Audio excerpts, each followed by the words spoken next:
వాపును బలం అనుకొని ఒళ్ళు బలిసి ఇష్టం వచ్చినట్టుగా మాట్లాడేటటువంటి ప్రయత్నం చేస్తున్నాడు. అయ్యా నారా చంద్రబాబు నాయుడు గారి కుమారులు లోకేష్ గారు, వాట్ ఈజ్ యువర్ స్థాయి? మీ స్థాయి ఏంటో ఒకసారి తెలుసుకోండి. మీరు అడ్డదారిలో కౌన్సిల్కి వచ్చారు, మంత్రి అయ్యారు, పంచాయతీరాజ్ శాఖను డీల్ చేశారు. ఎంత అపాస్పాలైందో మంత్రివర్గం, ప్రభుత్వం అందరికీ గుర్తుండే ఉంటుంది. ఆ మంత్రిగా ఉన్నప్పుడే మంగళగిరిలో పోటీ చేశారు, ఘోరంగా ఓడిపోయారు. ఘోరంగా ఓడిపోవటమే కాదు, అసలు తెలుగుదేశం అంత భయంకరంగా ఓడిపోవడానికి నారా లోకేష్ గారు కూడా ఒక కారకులు అనేటువంటి మంచి పేరు తెచ్చుకున్నారు. మళ్ళా తర్వాత మొన్న అప్పుడు 23 మంది గెలిస్తే మీరు ఓడిపోయారు. మొన్న మళ్ళా మంగళగిరిలో నిలబడ్డారు, మంచి మెజారిటీతో గెలిచారు. 164 సీట్లు కూటమికి వస్తే మీరు గెలిచారు, 23 సీట్లు తెలుగుదేశంకి వస్తే మీరు ఓడిపోయారు. దాన్ని బట్టి ఒకసారి యూ క్యాలిక్యులేట్, నీ స్థాయి ఏమిటో ఒకసారి క్యాలిక్యులేట్ చేసుకోమని మనవి చేస్తున్నా. మీరు జగన్మోహన్ రెడ్డి గారి గురించి మాట్లాడతారు. జగన్మోహన్ రెడ్డి గారి గురించి మాట్లాడటమే కాదు, ఇష్టం వచ్చినట్టుగా అన్ని పచ్చి అబద్దాలు. నీ నాన్నకు మించిన వాడు అయిపోయావు నాయన నువ్వు అబద్దాలు చెప్పడంలో, నాకు అర్థం కాల. ఈ CBG, Reliance CBG compressed biogas ప్లాంట్లు ఏర్పాటు చేశారు. ఎవరు తీసుకొచ్చారు దీన్ని? మీరే తీసుకొచ్చారా? మీరు తీసుకురాలా? 2024 ఫిబ్రవరి 14న రాష్ట్ర ప్రభుత్వం, అప్పుడున్న రాష్ట్ర ప్రభుత్వం అగ్రిమెంట్ అయింది. ఈ ప్లాంట్లు ఇక్కడ తీసుకొచ్చి మొదటి దశలో 8 ప్లాంట్లను ప్రారంభించాలనే ఉద్దేశంతో అప్పుడే దీనికి అంకురార్పణ జరిగింది. ఇవాళ నేనే తీసుకొచ్చాను అని కథలు చెప్పేటటువంటి ప్రయత్నం చేస్తున్నారు. ఎందుకు ఇంత పచ్చి అబద్దాలు అని అడుగుతా ఉన్నా. Government is a continuous process. ఆ మాట చెప్పొచ్చు కదా. జగన్మోహన్ రెడ్డి గారి టైంలో వచ్చినాయి, ఇప్పుడు మాది మేము వచ్చేటప్పటికి ప్రారంభోత్సవం లేకపోతే ఇక్కడ శంకుస్థాపన చేస్తున్నాం కనిగిరిలో అని చెప్పొచ్చు. అది చెప్పడం ఆయన తీసుకొచ్చా అంటే కష్టపడి రిలయన్స్ అన్ని జగన్మోహన్ రెడ్డి గారు పోగొట్టారంట, ఈయన తీసుకొచ్చా అంట. దావోసీలు ఏం పగలు తీసావే?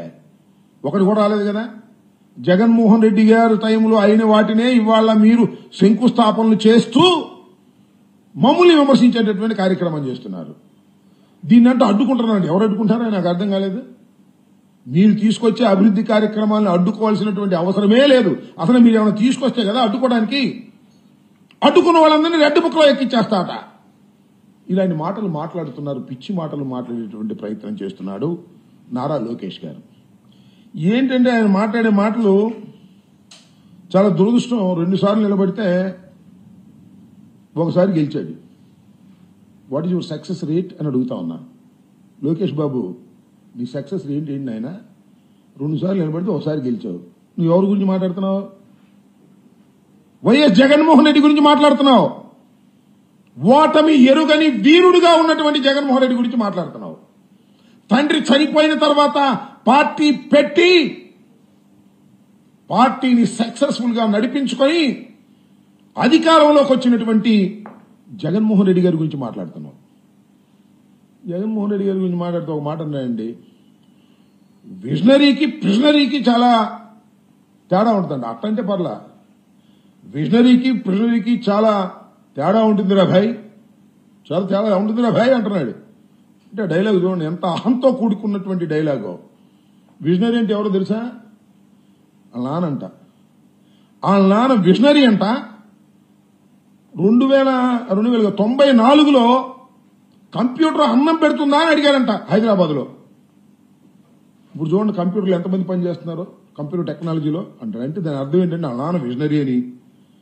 కంప్యూటర్ వాళ్ళ నాన్న చెబుతాడు నేనే కనిపెట్టానని, మా నాన్నే కనిపెట్టాడని.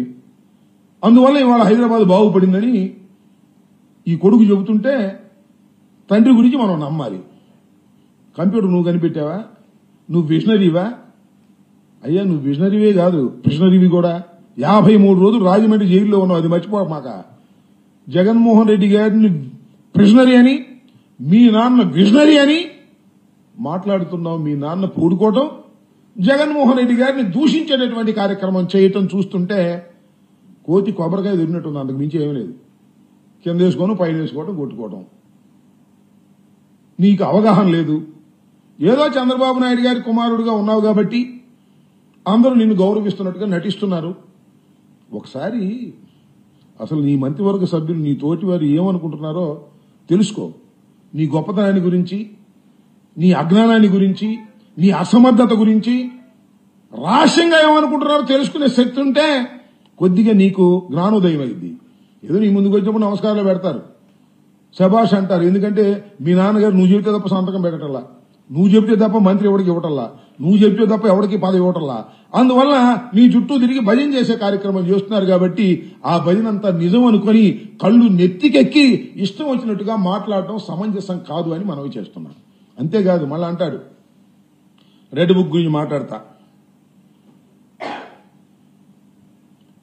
వాడు గుండెపోటు వచ్చిందంట, ఒకడేమో బాత్రూంలో పడి చెయ్యరు కొట్టుకున్నాడంట. ఇదే సేమ్ డైలాగ్. ఒకడు చెయ్యరు కొట్టుకున్నాడు, ఒకడేమో గుండెపోటు వచ్చిందని.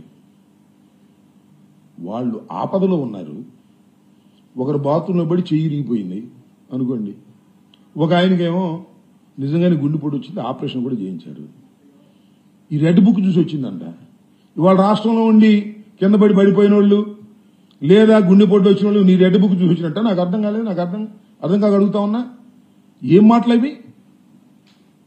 దాన్నే ఒళ్ళు బలిసిన మాటలు అంటున్నాను నేను. ఇక్కడ ఒళ్ళు బలిసి మాట్లాడుతున్నారు మీరు. నారా లోకేష్ గారు కాస్త తగ్గించుకోండి. ఇది సరైనటువంటి విధానం కాదు. ఒక మానవీయ కోణం లేకోకుండా మీరు మాట్లాడుతున్నారు. ఆసుపత్రిలో ఉండి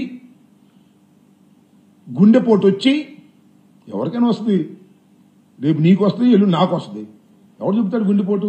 దానికి నువ్వు బ్రహ్మాండంగా దాన్ని కూడా ఒక అమానవీయ కోణంలో మాట్లాడేటటువంటి ప్రయత్నం చేస్తున్నావంటే నీకు ఎంతగా కళ్ళు నెత్తికెచ్చాయో నాకు అర్థం కావడంలా. అధికారం శాశ్వతం కాదు. నేను 89లో శాసనసభ్యుడిగా ఎన్నికయ్యా. ఇన్నిసార్లు ఓడిపోయాం, ఎన్నిసార్లు గెలిచాం. అధికారం చూశాం, అధికారం లేని సమయం చూశాం.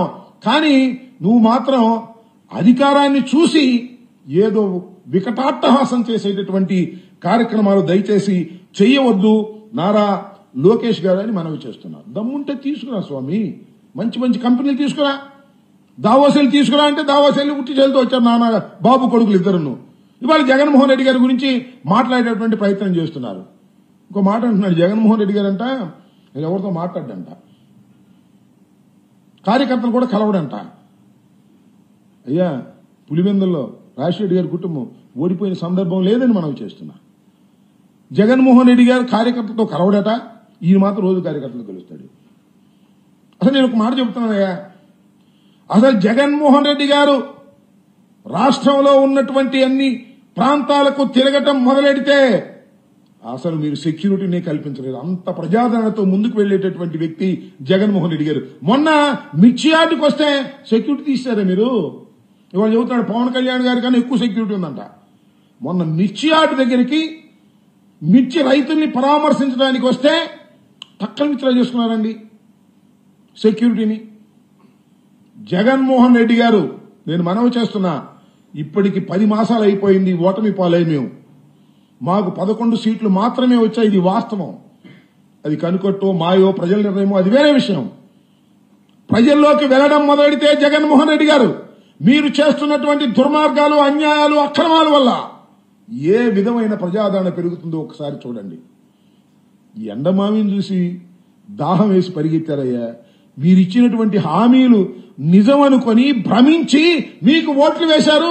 ఇవాళ తలగొట్టుకుంటున్నారు. ఎందుకు వేశావురా బాబు మీకు ఓట్లు అనవసరంగా? ప్రతి నెల 1 తారీఖుకి అనేకమైనటువంటి కార్యక్రమాలు వచ్చి ఇంటికి చేరేవి, వాలంటీర్లు వచ్చి ఇచ్చేవారు. కానీ ఇవాళ ఏమీ లేక అల్లాడిపోతున్నాము అని ఇవాళ ప్రతి గ్రామంలోనూ పేద ప్రజలు బాధపడుతున్నటువంటి సందర్భం. జగన్మోహన్ రెడ్డి గారు పెళ్లికి వెళ్తేనే అంతమంది వస్తున్నారే, జగన్మోహన్ రెడ్డి గారు కార్యక్రమానికి వెళ్తేనే అంతమంది వస్తున్నారే. ఒక పార్టీ కార్యక్రమాలు నిర్ణయించుకొని ఇంకా 4 సంవత్సరాలు ఉంది, వెళ్లడం మొదలెడితే నువ్వు మీ నాన్నకి నిద్రపడదయ్యా, గుర్తుపెట్టుకోండి. అప్పుడు మీకు ఎవరికైనా అదేదో వచ్చినా కూడా ఆశ్చర్యం లేదని మనవి చేస్తున్నా. అలాంటి జగన్మోహన్ రెడ్డి గారి ప్రజానాయకత్వంలో అలాంటి బలమున్నటువంటి జగన్మోహన్ రెడ్డి గారి గురించి అవాకులు చవాకులు ఇష్టం వచ్చినట్టుగా మీరు మాట్లాడేటటువంటి ప్రయత్నం చేస్తున్నారు. విజనరీ ప్రిజనరీ అని మీ నాన్న వెళ్ళి 53 రోజులు ఉన్న విషయాన్ని మర్చిపోయావు. మీ నాన్న 53 రోజులు జైల్లో ఉంటే అడ్రస్ లేకుండా పోయావు. నువ్వు ఢిల్లీ పారిపోయావు, ఎక్కడున్నావో తెలియదు. ఇవాళ కాళ్ళ దగ్గరేసి కళ్ళు నెత్తికొచ్చి మాట్లాడుతున్నావు. రోజులు ఎప్పుడు ఇలా ఉండవు, మారుతుంటాయి. Up and downs. డౌన్ లో కూడా ధైర్యంగా ఉండాలి. అప్పులో కళ్ళు నెత్తికెక్కి మాట్లాడకూడదని వాస్తవాన్ని పాపం తెలుసుకోలేని పసిరాజాయన.